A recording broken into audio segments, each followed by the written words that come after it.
We have a chap who has a bad back. He's wondering about a lumbar support and basically would the company pay for it?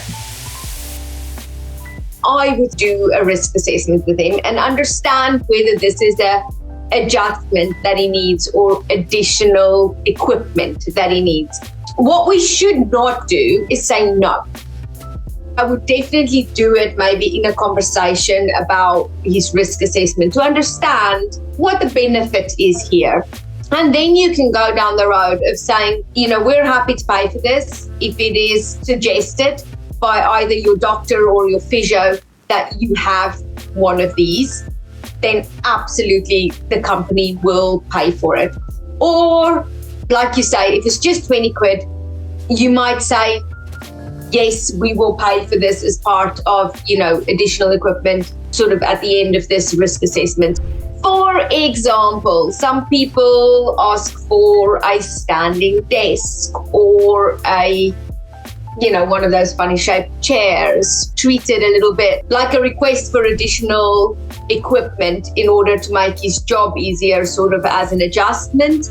Then have the risk assessment and then go one of the two directions. Say either absolutely fine, send me the link, let me have a look at it, and we'll get that purchased for you. Or say, we feel that if this is something that is suggested as additional needed equipment by your GP or, a health professional, then we will purchase this for you.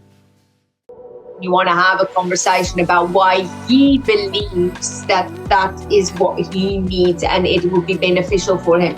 Because then, if he then 6 months later, his GP or his physio says, oh my God, you've made this so much worse and now you're sick for 6 months because you need surgery or something. If he then tried to say, oh, well, you provided me with equipment that made my issue worse, you can then fall back on that risk assessment and actually be like, you requested this. There was a risk assessment in which you told us why you needed this piece of equipment that I then purchased for you.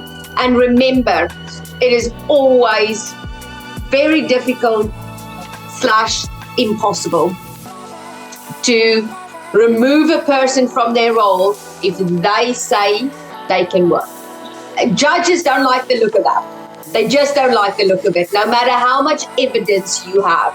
If that employee keeps turning up for work and saying, please let me work, I'm okay, I can do some of this work, especially if they're still trying to do sort of at least 50% of their role, what you might end up with is a situation where at some point, maybe he ends up going on a job that's 2 days a week or 3 mornings a week or something like that. And it's a reduced pay, reduced hours, reduced tasks. You could end up there.